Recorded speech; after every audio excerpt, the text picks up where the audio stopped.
അത്ഭുതകരമായ ഒരു കാര്യമാണ് ഇവിടെ നടക്കുന്നത് എന്ന് ഞാൻ വിചാരിക്കുന്നു. കേരളത്തെ സംബന്ധിച്ചിടത്തോളം നാടകാവതരണങ്ങൾ ഒട്ടും പുതിയ കാര്യമല്ല, പ്രഭാഷണങ്ങളും ഒട്ടും പുതിയ കാര്യമല്ല. പ്രഭാഷണങ്ങൾ കേൾക്കാൻ ആളുകൾ ഒത്തുകൂടുന്നതും പുതിയ കാര്യമല്ല. പക്ഷെ ഒരു നാടകാവതരണത്തെ കേവലം ഒരു നാടകാവതരണമായിട്ട് ചുരുക്കാതെ അതിനെ ഒരു നാടിൻ്റെ സാംസ്കാരിക സാമൂഹിക ചരിത്രവുമായി ആഴത്തിൽ ബന്ധപ്പെടുത്താൻ ശ്രമിച്ചുകൊണ്ട് 2 മാസക്കാലം നീണ്ടു നിൽക്കുന്ന വിപുലമായ വരവേൽക്കലുകളോടെ സജ്ജീകരണങ്ങളോടെ പതിയെ പതിയെ ഒരു നാടകത്തിൻ്റെ അനുഭവത്തിലേക്ക് ഒരു ജനതയെ കൈപിടിച്ച് കൊണ്ടുപോവുക എന്നത് ഒട്ടും തന്നെ സാധാരണമായ ഒരു കാര്യമല്ല. അത്തരമൊരു പ്രവൃത്തിയാണ് ഇവിടെ നടക്കുന്നത്. അങ്ങനെ ഒരു സാംസ്കാരിക പ്രവർത്തനമെന്ന് പറയുന്നതിനെ അതിന് ആകാവുന്നത്ര വിപുലമായ ഒരു വ്യാപ്തിയും ജനകീയതയും ഗഹനതയും നൽകിക്കൊണ്ട് മുമ്പോട്ട് കൊണ്ടുപോകാൻ ശ്രമിക്കുന്നു എന്നത് എത്രയെങ്കിലും പ്രാധാന്യമുള്ള ഒരു കാര്യമാണ്.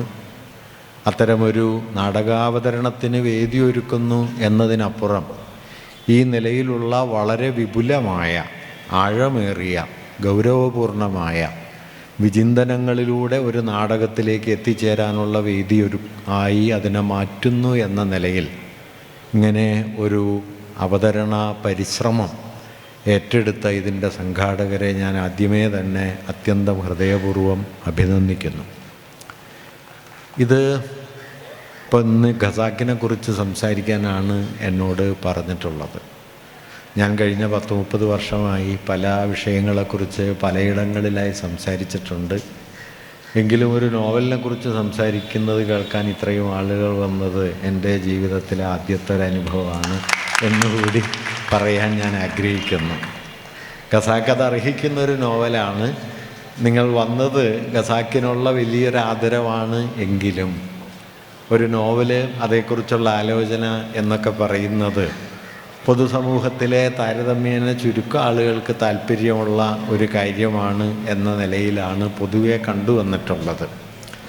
അതിൽ നിന്ന് വ്യത്യസ്തമായി ഖസാക്ക് പോലെയൊരു കൃതി, അല്ലെങ്കിൽ ഏത് കൃതിയും നമ്മുടെ സാമൂഹ്യ ചരിത്രത്തിൻ്റെ സാംസ്കാരിക ചരിത്രത്തിൻ്റെ അടിപ്പടവുകളെ പല നിലകളിൽ പ്രകാശിപ്പിച്ചുകൊണ്ടാണ്, നമുക്ക് പകർന്നു തന്നുകൊണ്ടാണ് അത് നിലനിൽക്കുന്നത് എന്ന കാര്യം കൂടി ഒരു നിലയ്ക്ക് ഈ അവതരണം നമ്മോട് പറയുന്നുണ്ട് എന്നാണ് എനിക്ക് തോന്നുന്നത്. ദീപൻ്റെ നാടകം ഞാൻ 2 വട്ടം കണ്ടതാണ്.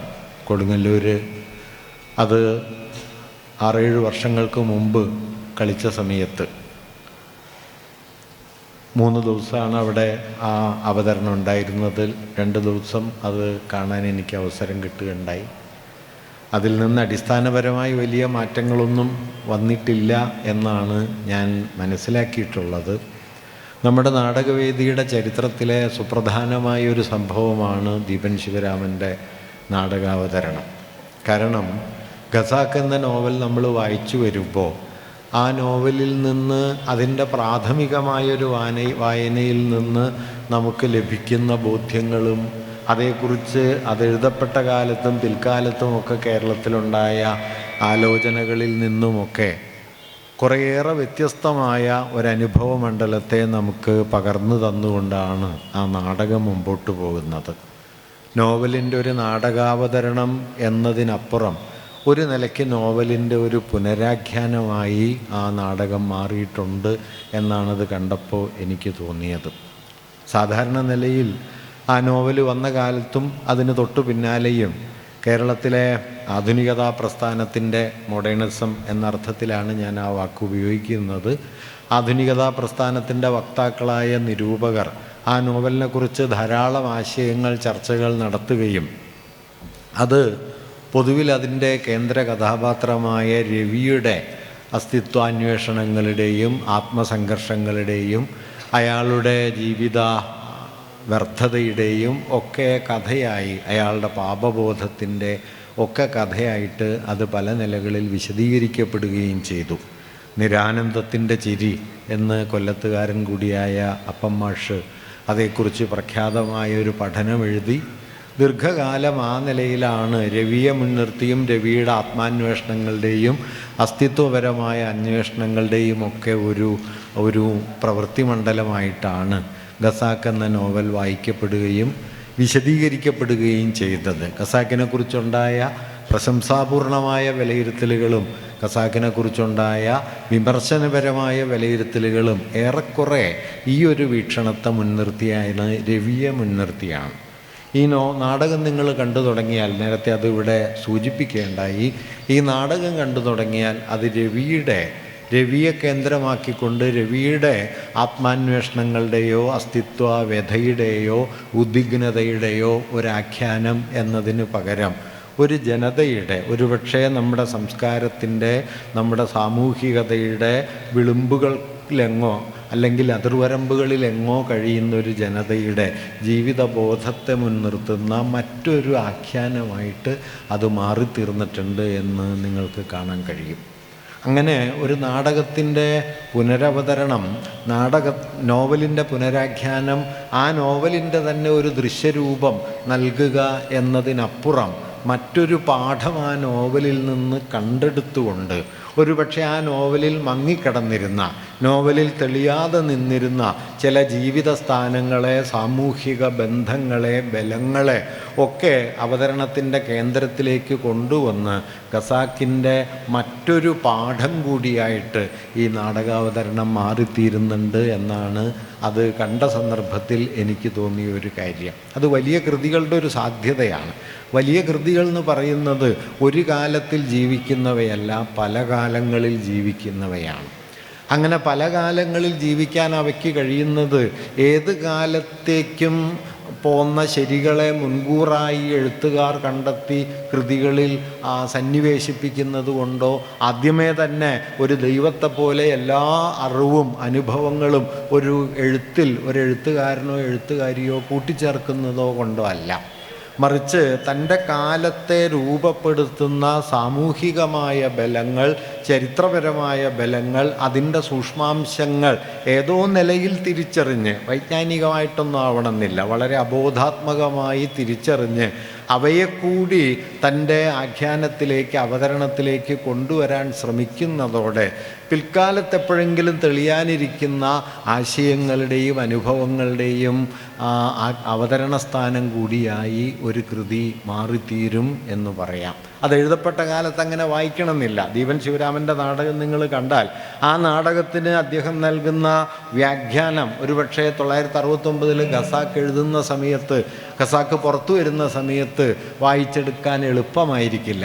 കാരണം കഴിഞ്ഞ ഒരു 10-20 വർഷക്കാലത്തിനിടയ്ക്ക് നമ്മുടെ സാമൂഹ്യ സാംസ്കാരിക വിചാരങ്ങളിലുണ്ടായ വലിയ പരിവർത്തനങ്ങളുടെ കൂടി അടിസ്ഥാനത്തിലാണ് ദീപൻ ശിവരാമൻ്റെ നാടകം നിലനിൽക്കുന്നത്. പക്ഷേ അങ്ങനെ ഒരു കാലം പരിണമിച്ചെത്തുമ്പോൾ ആ കാലത്തോടും ഈ കൃതിക്ക് ചിലത് പറയാനുണ്ട് എന്ന് വരുന്നതാണ് വലിയ എഴുത്തിൻ്റെ ഒന്നാമത്തെ അടയാളം.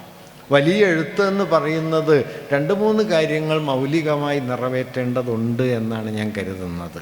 അതിലൊന്ന്, തൻ്റെ കാലത്തിൻ്റെ പ്രത്യക്ഷമായ അനുഭവങ്ങൾക്കപ്പുറം തൻ്റെ കാലത്തിൽ തെളിയാതെ നിൽക്കുന്നതും എന്നാൽ താൻ ജീവിക്കുന്ന കാലത്തിൻ്റെ അടിയടരുകളിൽ, അടിപ്പടവുകളിൽ അന്തര്യാമിയായ എന്ന പോലെ, അടിയൊഴുക്കുകൾ എന്ന പോലെ ഒഴുകിക്കൊണ്ടിരിക്കുന്നതുമായ സാമൂഹിക ബലങ്ങളെ, പ്രവാഹവേഗങ്ങളെ കണ്ടെത്താനുള്ള, അതിനെക്കൂടി എഴുത്തിലേക്ക്, കൃതിയിലേക്ക് കൂട്ടിവിളക്കാനുള്ള ഒരു എഴുത്തുകാരൻ്റെ ശേഷി, എഴുത്തുകാരിയുടെ ശേഷി വളരെ പ്രധാനമാണ്.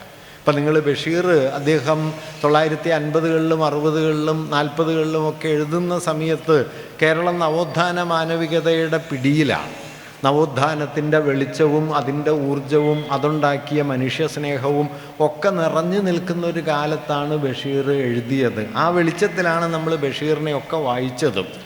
അതുകൊണ്ട് അങ്ങനെ വായിച്ചു പോന്ന ബഷീറിനെ പക്ഷേ ഇന്ന് വായിക്കാൻ തുടങ്ങുന്ന സമയത്ത് നമുക്ക് വേറെ ചില തെളിച്ചങ്ങൾ കിട്ടും. പാത്തുമ്മയുടെ ആട് അഥവാ പെണ്ണുങ്ങളുടെ ബുദ്ധി എന്ന് പറഞ്ഞൊരു നോവല് അദ്ദേഹം എഴുതുന്നു.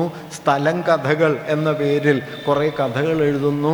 അതിലൊക്കെയുള്ള കഥാപാത്രങ്ങളെ നാം ഇന്ന് സൂക്ഷിച്ചു നോക്കിയാൽ ആ കഥാപാത്രങ്ങളൊന്നും നവോത്ഥാന കാലത്ത് ആദർശവൽക്കരിക്കപ്പെട്ട മനുഷ്യരായിരുന്നില്ല എന്ന് കാണാൻ പറ്റും. അരികുകളിലേക്ക് തള്ളി മാറ്റപ്പെട്ട, ഒരുപക്ഷെ ചരിത്രത്തിൽ ഒരിടവും കിട്ടാൻ സാധ്യതയില്ല എന്ന് കരുതപ്പെട്ട പെറുക്കികൾ, പിച്ചക്കാർ, പോക്കറ്റടിക്കാർ, മോഷ്ടാക്കൾ എന്നൊക്കെ പറയാവുന്ന തരത്തിലുള്ള മനുഷ്യർ, അവരുടെ ജീവിതത്തിൻ്റെ ഒരനുഭവ പരിസരം നമ്മുടെ സാഹിത്യത്തിൽ ആദ്യം തെളിഞ്ഞത് ബഷീറിലാണ് എന്ന് നാം ഇപ്പോൾ വായിച്ചാൽ കാണാൻ പറ്റും. സ്ഥലത്തെ പ്രധാന ദിവ്യനും സ്ഥലം കഥകളുമൊക്കെ ചേർത്ത് വായിച്ചാൽ ആനവാരി രാമൻ നായരെയും പൊൻകുരിശ് തോമയെയും മണ്ട മുസ്തഫയെയും ഒക്കെ പോലുള്ള കഥാപാത്രങ്ങളിലേക്ക് സൂക്ഷിച്ചു നോക്കിയാൽ ഒരുപക്ഷെ ആധുനികാനന്തരം എന്ന് വിളിച്ച കാലത്ത് നമ്മുടെ സാഹിത്യത്തിൽ തെളിഞ്ഞു വന്ന അരികു ജീവിതങ്ങൾ ഏതാണ്ട് അതിനൊരനൂറ്റാണ്ട് മുമ്പ് ബഷീറിൻ്റെ എഴുത്തിൽ പതുക്കെ പതുക്കെ ഇടം പിടിച്ചു തുടങ്ങിയിരുന്നു. ഒരുപക്ഷെ അലാഹയുടെ പെൺമക്കളിലോ തിയൂർ രേഖകളിലോ ഒക്കെ പിൽക്കാലത്ത് തെളിയാനിരിക്കുന്ന ജീവിതത്തിൻ്റെ സൂക്ഷ്മരൂപങ്ങൾ ആദ്യം ബഷീറിൻ്റെ എഴുത്തിൽ വന്നിരുന്നു എന്ന് നമുക്ക് കാണാൻ പറ്റും. അങ്ങനെ പെറുക്കികൾ എന്ന് പറയുന്ന ലുംബൻ എന്ന് ക്ലാസിക്കൽ മാർക്സിസ്റ്റുകൾ വിളിക്കുന്ന ലുംബൻ പ്രോലിറ്റേറിയറ്റ് എന്ന് വിളിക്കാവുന്ന ചരിത്രത്തിൻ്റെ പ്രവാഹഗതിയിൽ പ്രത്യേകിച്ച് ഒരു റോളുമില്ലാത്ത കാലപ്രവാഹത്തിൽ അരഞ്ഞേ തീരും എന്ന് പ്രതീക്ഷിക്കപ്പെട്ട മനുഷ്യർ പ്രണയത്തിൻ്റെയും വിരഹത്തിൻ്റെയും സമരത്തിൻ്റെയും ജീവിതത്തിൻ്റെയും ഒക്കെ അരങ്ങൊരുക്കുന്ന ദൃശ്യം നമ്മൾ ബഷീറിൽ കാണുന്നു. ബഷീർ ഇത് അറിഞ്ഞു ചെയ്തതാണോ എന്ന് പറയാൻ ഞാൻ മുതിരുന്നില്ല. പക്ഷേ ആ എഴുത്ത് ഇന്ന് നമ്മോട് സംസാരിക്കുന്നത് അത് എഴുതപ്പെട്ട കാലത്ത് അക്കാലത്തെ മനുഷ്യരോട് സംസാരിച്ച നിലയ്ക്കല്ല. അങ്ങനെ പല കാലങ്ങളിലേക്ക്, പുതുതായി തെളിയുന്ന വെളിച്ചങ്ങളിലേക്ക്, പുതുതായി രൂപപ്പെടുന്ന വായനാ അഭിരുചികളിലേക്ക്, സാമൂഹിക അവബോധത്തിലേക്ക് ഒരെഴുത്തിനെ എത്രത്തോളം കടത്തിക്കൊണ്ടുപോകാൻ കഴിയുമെന്നതാണ് വാസ്തവത്തിൽ വലിയ എഴുത്തിനെ രൂപപ്പെടുത്തുന്ന സുപ്രധാനമായ ഒരു കാര്യം. അത്തരമൊരു സുപ്രധാനമായ തലം മലയാള സാഹിത്യത്തിൽ നിലനിർത്തിയ വളരെ പ്രധാനപ്പെട്ട ഒരു കൃതിയാണ് നമ്മൾ ഖസാക്കിൻ്റെ ഇതിഹാസം എന്ന് പറയുന്നത്. ഖസാക്കിൻ്റെ ഇതിഹാസം 1969 പ്രസിദ്ധീകൃതമാകുന്ന സമയത്ത് കേരളം മലയാള ഭാവന ആധുനികതാ പ്രസ്ഥാനം എന്ന് വിളിക്കുന്നതിലേക്ക് പതിയെ പതിയെ ചുവടുവെച്ച് വരികയാണ്.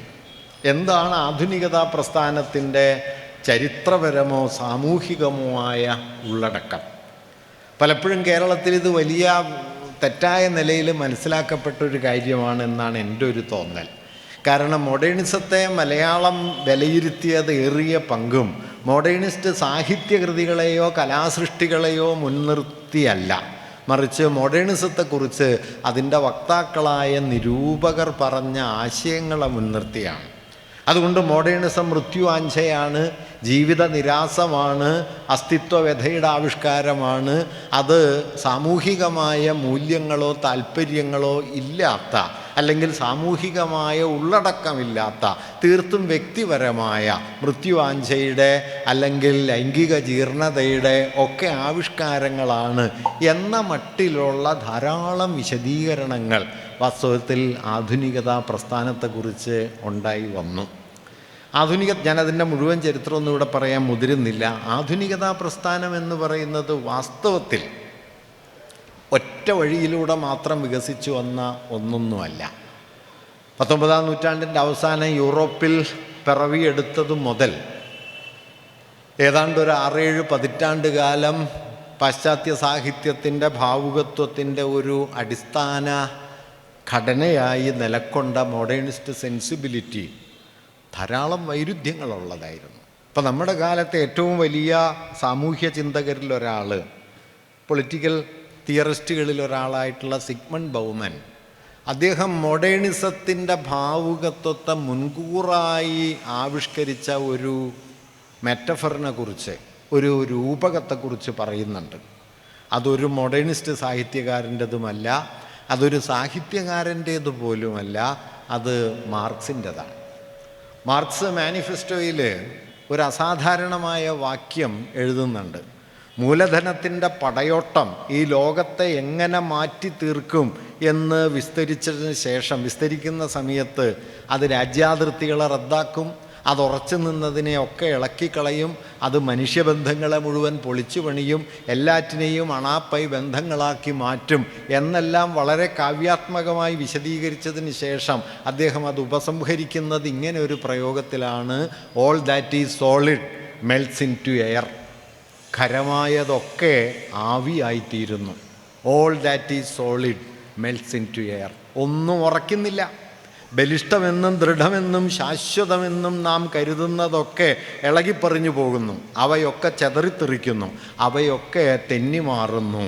ബൗമൻ പറയുന്നത് മോഡേണിസ്റ്റ് സാഹിത്യത്തിൽ പിന്നെ വരാനിരിക്കുന്ന പ്രധാനപ്പെട്ട എല്ലാ കൽപ്പനകളും, എലിയറ്റിൻ്റെ London bridge is falling down എന്ന പ്രയോഗമോ, യേറ്റ്സിൻ്റെ തിങ്സ് ഫോൾ അപ്പാർട്ട് എന്ന പ്രയോഗമോ, വേസ്റ്റ് ലാൻഡിൽ son of man what you know only a heap of broken images, മനുഷ്യപുത്ര നിനക്കെന്തറിയാം, നിനക്കറിയുന്നത് ഭഗ്നബിംബങ്ങളുടെ ഒരു കൂമ്പാരം മാത്രം എന്ന നിലയിൽ ചെതറിത്തെറിക്കാനിരിക്കുന്ന ഒരു കാലത്തെ മുൻകൂറായി കണ്ട ഒരു കൽപ്പനയായിരുന്നു മാർസിൻ്റേത് എന്ന് ബൗമൻ പറയുന്നുണ്ട്.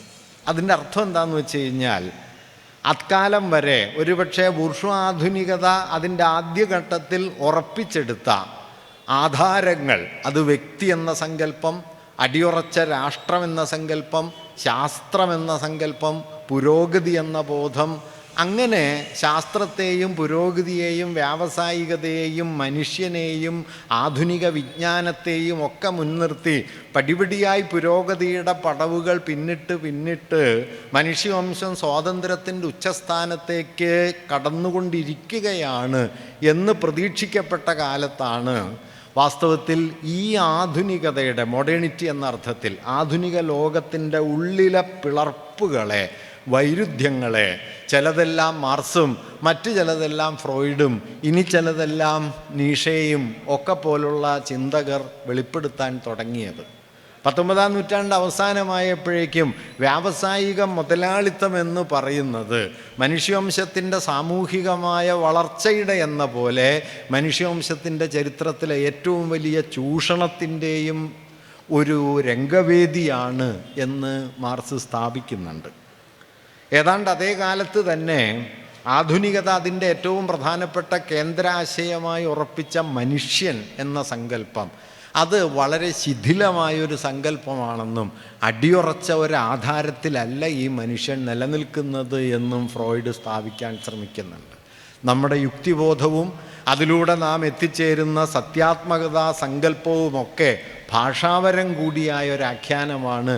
അവയ്ക്കൊക്കെ സത്യാത്മകതയേക്കാൾ കഥന സ്വഭാവമാണുള്ളത് എന്ന് നീഷയെപ്പോലുള്ള ചിന്തകർ പറയുന്നുണ്ട്. ഇങ്ങനെ 19-ാം നൂറ്റാണ്ടിൻ്റെ രണ്ടാം പകുതി അവസാനിക്കാറാവുമ്പോഴേക്കും ഏതാണ്ടൊരു നൂറ്റാണ്ട് കാലം ഫ്രഞ്ച് ജ്ഞാനോദയത്തിൻ്റെ കാലം മുതൽ, പ്രബുദ്ധതായുഗത്തിൻ്റെ കാലം മുതൽ ഉയർന്നു വന്ന മാനുഷികതയുടെ ആധാര തത്വങ്ങളുടെ അടിയിളകുന്നത് നമുക്ക് കാണാനായിട്ട് കഴിയും. ഈ അടിയിളക്കങ്ങളെ രാഷ്ട്രീയ ചിന്തയിൽ ആദ്യം പ്രവേശിപ്പിച്ച ഒരാൾ മാർസായിരുന്നു എന്നും ആ പ്രവേശിപ്പിച്ച ആ മെറ്റഫർ അതിൻ്റെ വിശാല രൂപങ്ങളിലാണ് മോഡേണിസ്റ്റ് കലയിലും സാഹിത്യത്തിലുമൊക്കെ വന്നത് എന്നും സിഗ്മണ്ട് ബൗമൻ സൂചിപ്പിക്കുന്നുണ്ട്. ഞാൻ പറഞ്ഞത് എന്താണെന്ന് വെച്ച് കഴിഞ്ഞാൽ, മോഡേണിസത്തെ മനസ്സിലാക്കുന്ന സമയത്ത് മോഡേണിസ്റ്റ് നോവലിസ്റ്റുകളും കവികളും എഴുതിയ രചനകൾ വായിച്ച് അതിൽ പറയുന്ന ആശയങ്ങൾ എന്ത് എന്ന് മാത്രം നോക്കി അവയെക്കുറിച്ച് വിലയിരുത്താൻ മുതിരുന്നത് വാസ്തവത്തിൽ വളരെ ദുർബലമായ ഉപരിപ്ലവമായൊരു വായനാ രീതിയാണ്. നിർഭാഗ്യവശാൽ അത്തരം ഒരു വായനാ രീതിക്ക് കേരളത്തിൽ കുറേയേറെ കാലം പ്രാബല്യം ഉണ്ടായിരുന്നു. അതുകൊണ്ട് മോഡേണിസ്റ്റ് കലയുടെ പിന്നിലെ രാഷ്ട്രീയമായ ഗഹനമൂല്യങ്ങളെ പലപ്പോഴും നാം തിരിച്ചറിയാതിരിക്കുകയും അതിലെ നായക കഥാപാത്രങ്ങളുടെ അലഞ്ഞുതിരിയലാണ് ആ കൃതികളുടെയൊക്കെ ഉള്ളടക്കമെന്ന് തെറ്റിദ്ധരിക്കുകയും ചെയ്തിട്ടുണ്ട്. വാസ്തവത്തിൽ ഈ ക്രൈസിസാണ് ബൂർഷ്വാ ആധുനികത എന്ന് വിളിക്കാവുന്ന, മുതലാളിത്ത ആധുനികത എന്ന് വിളിക്കാവുന്ന ഒരു ജീവിതക്രമത്തിനുള്ളിലുണ്ടാകുന്ന പൊട്ടിപ്പിളരലുകൾ, അതിൻ്റെ അടിതെറ്റലുകൾ, ആ അടിതെറ്റലുകളെ കലയും സാഹിത്യവും പല നിലകളിൽ ഏറ്റെടുത്ത് പ്രകാശിപ്പിക്കാൻ തുടങ്ങുന്ന ഒരു സന്ദർഭമാണ് വാസ്തവത്തിൽ യൂറോപ്പിൽ മോഡേണിസം എന്ന പേരിൽ ആദ്യം തെളിയുന്നത്. ഞാൻ അതിൻ്റെ സാഹിത്യചരിത്രപരമായ ഉള്ളടക്കത്തിലേക്ക് അധികം കടക്കാതെ, ഖസാക്കിനെ മനസ്സിലാക്കാൻ ശ്രമിക്കുന്ന സമയത്ത് ഇത് ശ്രദ്ധിക്കേണ്ടതാണ് എന്ന് മാത്രം ഇവിടെ സൂചിപ്പിക്കുന്നു. 60-കൾ എന്ന് പറയുന്നത് കേരളത്തെ സംബന്ധിച്ച് വലിയ ഒരു സന്നിഗ്ധതയുടെ, ഇന്ത്യയെ സംബന്ധിച്ചും വലിയൊരു സന്നിഗ്ധതയുടെ കാലമാണ്. നമ്മുടെ ദേശീയ പ്രസ്ഥാനം ഉണ്ടാക്കിയെടുത്ത ആദർശാത്മകമായ സാമൂഹ്യ രാഷ്ട്രീയ ബോധ്യങ്ങൾ പല നിലകളിൽ പ്രതിസന്ധിയിലായൊരു കാലമാണ് 60-കൾ എന്ന് പറയുന്നത്. 1ഉം 2ഉം പഞ്ചവത്സര പദ്ധതികൾ കഴിഞ്ഞ് പഞ്ചവത്സര പദ്ധതികൾ കൊണ്ടുണ്ടാകുമെന്ന് പ്രതീക്ഷിക്കപ്പെട്ട വലിയ കുതിച്ചുചാട്ടങ്ങളൊന്നും സംഭവിക്കാതിരുന്നൊരു കാലമാണത്. അഴിമതി സാർവത്രികമായി തുടങ്ങി എന്ന് മനുഷ്യർ തിരിച്ചറിയുന്ന ഒരു കാലമാണ്. ഗാന്ധിയൻ ആദർശാത്മകത ഏതാണ്ട് സമ്പൂർണമായി ഉപേക്ഷിക്കപ്പെടുകയും നെഹ്റുവിയൻ സോഷ്യലിസം ഫലത്തിലെത്താതെ പോവുകയും ചെയ്ത ഒരു കാലമാണ്. ഹിന്ദി ചീനി ഭായി ഭായി എന്ന പഴയ മുദ്രാവാക്യം മാറ്റിവെച്ച് ഇന്ത്യയും ചൈനയും യുദ്ധം ചെയ്ത കാലമാണ്. സ്വാതന്ത്ര്യമെന്നത് തന്നെ ഒരു രാഷ്ട്രം രണ്ടായി പൊട്ടിപ്പിളർന്നുകൊണ്ടാണ് നമുക്ക് കൈവന്നത്. രാഷ്ട്രപിതാവ് കൊല ചെയ്യപ്പെട്ടു. പൊട്ടിപ്പിളർന്ന ഈ രാജ്യങ്ങളാകട്ടെ തമ്മിൽ 2 വട്ടം യുദ്ധം ചെയ്യുകയും ചെയ്തു. അങ്ങനെ നമ്മുടെ ദേശീയ പ്രസ്ഥാനവും നവോത്ഥാന ആധുനികതയും ജന്മം നൽകിയ മൂല്യങ്ങളുടെ ഒരു പ്രതിസന്ധി സന്ദർഭം പതിയെ 1950-കളോടെ തന്നെ തെളിഞ്ഞു വരുന്നുണ്ട്. ഈ തെളിഞ്ഞു വരുന്നത് ആദ്യം മലയാളത്തിൽ രേഖപ്പെടുത്തിയത് ഖസാക്കൊന്നുമല്ല. ഖസാക്കിനേക്കാളൊക്കെ വളരെ മുമ്പ് ഈ ഒരു വൈരുദ്ധ്യത്തിൻ്റെ സൂചനകൾ നാം മലയാളത്തിലെ ഏറ്റവും വലിയ പുരോഗമന കവി എന്ന് മനസ്സിലാക്കുന്ന വൈലോപ്പിള്ളി തന്നെ നൽകിയിട്ടുണ്ട്. അദ്ദേഹത്തിൻ്റെ കുടിയൊഴിക്കൽ, 50-കളുടെ തുടക്കത്തിൽ വന്ന കുടിയൊഴിക്കലിൽ വിപ്ലവവും സാഹിത്യവും കുടുംബവും പ്രണയവും അടക്കമുള്ള ആധുനിക ജീവിത മൂല്യങ്ങൾ എങ്ങനെയാണ് വഞ്ചകമായി മാറുന്നത് എന്നതിനെക്കുറിച്ച് എത്രയെങ്കിലും തെളിച്ചങ്ങൾ നമുക്ക്, സൂചനകൾ നമുക്ക് കാണാൻ കഴിയും. ഇങ്ങനെ മാറി വരുന്ന, കുറച്ചുകൂടി മുമ്പോട്ട് പോകുമ്പോഴേക്കും 20-ാം നൂറ്റാണ്ടിൻ്റെ ഇതിഹാസം വരുന്നു, ആർ രാമചന്ദ്രൻ്റെ കവിതകൾ വരുന്നു, കക്കാടിൻ്റെ നഗരഭീതികൾ വരുന്നു. ഇതെല്ലാം മാറി വരുന്നൊരു കാലത്തോടുള്ള ഉത്കണ്ഠാനിർഭരമായ പലതരം പ്രതികരണങ്ങളാണ്. അത് നിരത്തിൽ കാക്ക കൊത്തുന്നു ചത്ത പെണ്ണിൻ്റെ കണ്ണുകൾ, മുലചപ്പി വലിക്കുന്നു നരവർഗ നവാതിഥി എന്ന് അക്കിത്തം എഴുതുന്നു. NV കൃഷ്ണവാര്യർ ഗാന്ധിയും ഗോഡ്സെയും എഴുതി കഴിഞ്ഞിരുന്നു. വൈലോപ്പിള്ളി കുടിയൊഴിക്കൽ എഴുതി കഴിഞ്ഞിരുന്നു. മനുഷ്യൻ എന്നതിനെക്കുറിച്ചുള്ള വളരെ ആദർശാത്മകമായ സങ്കല്പങ്ങൾക്ക് പകരം മനുഷ്യനൊരു വഞ്ചനയാണോ എന്ന ചോദ്യം ഉയർന്നു വന്നിരുന്നു. ചെറ്റയാം വിടൻ ഞാൻ ഇനിമേലിൽ കഷ്ടമെങ്ങനെ കണ്ണാടി നോക്കും എന്ന് കുടിയൊഴിക്കലിൽ വൈലോപ്പിള്ളി എഴുതുന്നുണ്ട്. മനുഷ്യൻ എന്നത് എത്ര ഗംഭീരമായ ഒരാശയായിരുന്നു. അവിടെ നിന്ന് മനുഷ്യൻ നിലം പൊത്തി തുടങ്ങിയിരുന്നു. എലികൾ എന്നുള്ള കവിതയിൽ NV എഴുതുന്നുണ്ട്, തള്ളയിലി കുഞ്ഞുങ്ങളോട് ചോദിക്കുന്ന അവസാനത്തെ ചോദ്യം, നിങ്ങൾക്കിതൊന്നും മനസ്സിലാകുന്നില്ലേ, നിങ്ങൾ എലികളോ മാനുഷരോ എന്നാണ്. മനുഷ്യർക്ക് മനസ്സിലാവില്ല, പക്ഷേ എലിക്ക് മനസ്സിലാവണ്ടേ എന്ന് ചോദിക്കുന്ന ഒരു കവിയെ നിങ്ങൾ NV കൃഷ്ണവാര്യരിൽ കണ്ടു തുടങ്ങുന്നു. ഞാൻ പറയുന്നത് 50-കൾ എന്ന് പറയുന്നത് നമ്മുടെ സാമൂഹ്യാവബോധത്തിനുള്ളിൽ വരുന്ന വലിയൊരു ഷിഫ്റ്റാണ്. ആ ഷിഫ്റ്റ് ആധുനികത എന്ന് നാം വിളിച്ചു പോന്ന നവോത്ഥാന മാനവികതയുടെ ഉള്ളിലെ വൈരുദ്ധ്യങ്ങളെയാണ് പതുക്കെ വെളിച്ചത്തേക്ക് കൊണ്ടുവന്നത്. ആ വഴി ഒരുപക്ഷെ അതിൻ്റെ പൂർണ്ണതയിലേക്ക് എത്തുന്ന ആദ്യത്തെ പ്രധാനപ്പെട്ട സ്ഥാനമാണ് ഈ പറയുന്ന ഖസാക്കിൻ്റെ ഇതിഹാസം എന്നത്. ഖസാക്ക് ഞാനതിൻ്റെ മുഴുവൻ വിശദാംശങ്ങൾ ഇപ്പോൾ പറയുക വയ്യ, വളരെ വിപുലമായ ആലോചനയ്ക്ക് വകയുള്ളതാണ്. ഞാനതിൻ്റെ രാഷ്ട്രീയ ഉള്ളടക്കത്തെ സംബന്ധിച്ച് അടിസ്ഥാനപരമായ ചില കാര്യങ്ങളാണ് നിങ്ങളോട് പറയാൻ ശ്രമിക്കുന്നത്. ഖസാക്കിൽ എന്ത് രാഷ്ട്രീയം എന്ന് പ്രത്യക്ഷത്തിൽ തോന്നാം. കാരണം സാമൂഹ്യ പ്രശ്നങ്ങളെക്കുറിച്ചോ സാമൂഹ്യ സംഘർഷങ്ങളെക്കുറിച്ചോ പ്രത്യക്ഷമായ ഒരു സൂചനയും ആ നോവലിലില്ല. കൊഴണശ്ശേരിയിൽ നിന്ന് വരുന്ന സഖാക്കളെക്കുറിച്ച് 1-2 സാന്ദർഭിക പരാമർശങ്ങളുണ്ട് എന്നുള്ളത് ഒഴിച്ചു വച്ചാൽ ഖസാക്ക് പ്രത്യക്ഷമായി ഒരു സാമൂഹിക മാനമുള്ള കൃതിയല്ല. പക്ഷേ ഖസാക്കിലേക്ക് സൂക്ഷിച്ചു നോക്കിയാൽ നിങ്ങൾക്ക് അതിൻ്റെ അടിയടരിൽ ഞാനീ പറഞ്ഞ വലിയൊരു ക്രൈസിസ് തെളിഞ്ഞു വരുന്നത് കാണാനായിട്ട് പറ്റും. ഖസാക്ക് രവി വന്നിറങ്ങുന്ന സ്ഥലം നേരത്തെ ഇവിടെ പറഞ്ഞു. കൂമങ്കാവിൽ ബസ് ഇറങ്ങിയപ്പോൾ രവിക്ക് ആ സ്ഥലം അപരിചിതമായി തോന്നിയില്ല. അവസാനത്തെ ബസ് സ്റ്റോപ്പാണ് കൂമൻകാവ്, അവിടെയാണ് രവി വന്നിറങ്ങുന്നത്. രവി ഖസാക്കിലേക്ക് നടന്നാണ് പോകുന്നത്. ഖസാക്ക് നിലക്കൊള്ളുന്നതാകട്ടെ ചെതലിമലയുടെ താഴ്വാരത്തിലാണ്. ഈ സ്ഥലകൽപ്പനയ്ക്ക് പ്രതീകപരമായൊരു പ്രാധാന്യമുണ്ട്. പരിഷ്കൃതിയുടെ അവസാനത്തെ പോയിൻ്റാണ് കൂമൻകാവ്, അവിടെ ബസ് അവസാനിക്കും. പ്രകൃതിയുടെ താവളമാണ് ചെതലിമല. പ്രകൃതിക്കും പരിഷ്കൃതിക്കും ഇടയ്ക്ക്, അതിൻ്റെ രണ്ടിൻ്റെയും ഇടയ്ക്ക് ഒരു ഉഭയസ്ഥാനമാണ് ഖസാക്ക്. ഖസാക്ക് ഒരു സന്നിഗ്ധ സ്ഥലമാണ്. ആദ്യ വരിയിൽ നിങ്ങൾക്കത് കാണാൻ പറ്റും. ഒരു ഉഭയസ്ഥാനമാണ്. അത് പ്രകൃതിയല്ല, അത് പരിഷ്കൃതിയുമല്ല, അതിനിടയിലാണ്. ഈ ഇടയിലേക്ക് രവി വന്നു ചേരുന്നു. രവി ആരാണെന്ന് നോക്കേണ്ടതുണ്ട്. ബുർഷ്വ ആധുനികതയുടെ, വ്യാവസായിക ആധുനികതയുടെ ഒരു ഉത്തമ പൗരനായി പരിശീലിപ്പിക്കപ്പെട്ട ഒരാളാണ് രവി. അദ്ദേഹം പ്രിൻസ്റ്റൺ സർവകലാശാലയിൽ ആസ്ട്രോഫിസിക്സിൽ ഗവേഷണം നടത്തിക്കൊണ്ടിരിക്കുന്ന ഒരാളാണ്. ഐൻസ്റ്റൈനൊക്കെ പ്രവർത്തിച്ച സർവകലാശാലയാണ് പ്രിൻസ്റ്റൺ. അവിടെ ആസ്ട്രോഫിസിക്സിൽ ഗവേഷണം നടത്തുന്ന രവി അതെല്ലാം ഉപേക്ഷിച്ച് കൂമങ്കാവിലേക്ക് ബസ് കയറി വരുന്നു. അയാൾ വരുന്നത് ലഘുവായി വരുന്നതല്ല, അയാൾ വരുന്നത് ഏകാധ്യാപക വിദ്യാലയത്തിലെ അധ്യാപകനായിട്ടാണ്. ഏകാധ്യാപക വിദ്യാലയം എന്ന് പറയുന്നത് ഇന്ത്യൻ ഭരണകൂടം 50കളിൽ ഇന്ത്യയെ മോഡേണൈസ് ചെയ്യാനായിട്ട് മുമ്പോട്ട് വെച്ച പ്രധാനപ്പെട്ട ഒരു പ്രോജക്റ്റാണ്. കാരണം ഇന്ത്യയിൽ അക്ഷരജ്ഞാനം എത്തിച്ചേരാത്ത വിദൂര ഗ്രാമങ്ങളിൽ ഉടനീളം ഒരധ്യാപകനെ നിയോഗിക്കുക, അവിടെയുള്ള ആളുകൾക്ക് പൊതുവിൽ ആധുനിക വിദ്യാഭ്യാസത്തിലേക്ക് വഴി തുറന്നു കൊടുക്കുന്നതിനുള്ള ഒരു കാറ്റലിസ്റ്റായി, ഒരു ഉൽപ്രേരകം പോലെ അയാൾ പ്രവർത്തിക്കുക. അങ്ങനെ പാരമ്പര്യ വിജ്ഞാനത്തിൻ്റെ, അന്ധവിശ്വാസങ്ങളുടെ, ഐതിഹ്യങ്ങളുടെ ഒക്കെ ലോകത്ത് നിന്ന് ആധുനികതയിലേക്ക് ഈ ഗ്രാമാന്തരങ്ങളെ പരിവർത്തനപ്പെടുത്തുന്ന ഒരു ഭരണകൂട പദ്ധതിയുടെ നടത്തിപ്പുകാരൻ എന്ന നിലയിലാണ് രവി ഖസാക്കിലേക്ക് വരുന്നത്. രവി വരുന്ന കാലമേതാണ് എന്നത് കൃത്യമായിട്ട് വർഷമൊന്നും പറഞ്ഞിട്ടില്ല. പക്ഷേ രവിയുടെ പെട്ടി ചുമക്കാനായിട്ട് അയാളുടെ കൂടെ കൂടുന്ന ചുമട്ടുകാരൻ പറയുന്നുണ്ട്, മലമ്പുഴയിൽ അണകെട്ടാൻ പോകണമെന്ന് പറയുന്നുണ്ട് മാഷേ, പെയ്യണ മഴയെ കൂട്ടാനോ തടുക്കാനോ മനുഷ്യൻ വിചാരിച്ചാൽ നടക്കുമോ എന്നൊരു ചോദ്യം. മലമ്പുഴ അണക്കെട്ട് വരുന്നു 1960കളാണ്. അങ്ങനെ സ്വാതന്ത്ര്യപ്രാപ്തിക്ക് ശേഷമുള്ള ആധുനികമായ രാഷ്ട്ര നിർമ്മാണത്തിൻ്റെ ഒരു ലാർജർ പ്രോജക്റ്റിൻ്റെ ഭാഗമെന്ന നിലയ്ക്കാണ് ഖസാക്ക് എന്ന സാങ്കല്പിക ഗ്രാമത്തിലേക്ക് രവി വരുന്നത്. ഇത് രവിയെക്കുറിച്ച് വായിക്കുമ്പോൾ നമ്മൾ പൊതുവെ ഓർക്കില്ല.